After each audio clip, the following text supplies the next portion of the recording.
Dınlaza şunda bir yerde köpçülük cayla ucu köçüp gelipdiler ku bir. Şimdi hazır bir yerde satıladı onlar bak yine. Bak 3 kanalı öyle bak ki 72 kvadrat öyle bak.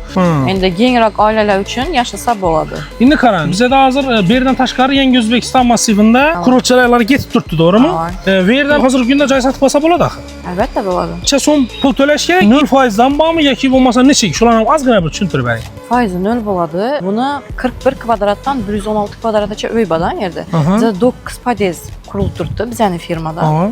Bir yerden 30% tolavəti, bir oyunu tələyinizdəkin gəp çıxadı summalardan. 30%-ını töləsən, qalğanını şu 24 aydan 36 ayaça bölüb töləsəyiz boladı. Bu yaxşı imkaniyyətdən. Məsələn, birini başlan vaxtımızdan bizə başlanğıç tovaları, məsələn, kvadrat summası 3 milyon boğan. Hazırki günə gəlib 6 milyon 900 min, 7 milyon 400 min sondan satılıb tutdu. Katlava vaxtında satıb alış, investisiya üçün ən zor nərsədən. Düşünərli. Pul yığınaşı bir yeni tur edeceksiniz. Rahmet, salamat olun. Abunaçılarımız Görtüs'ta Versal City kompaniyasında sizler için katta imkaniyatlar var. Siz pulunuzu yığı olmayın durgan bolsanız, elbette siz bizden Versal City'ye təşrif buyurun. Bize size kattarak imkaniyatını veremiz. Kattarak summada pulunuzu yığıp koyuşunuz mümkün. Hem de siz bundan faydalanışınız mümkün. Salamat bolasa Versal City kompaniyası sizler için bugün gündə xizmətə təyyar.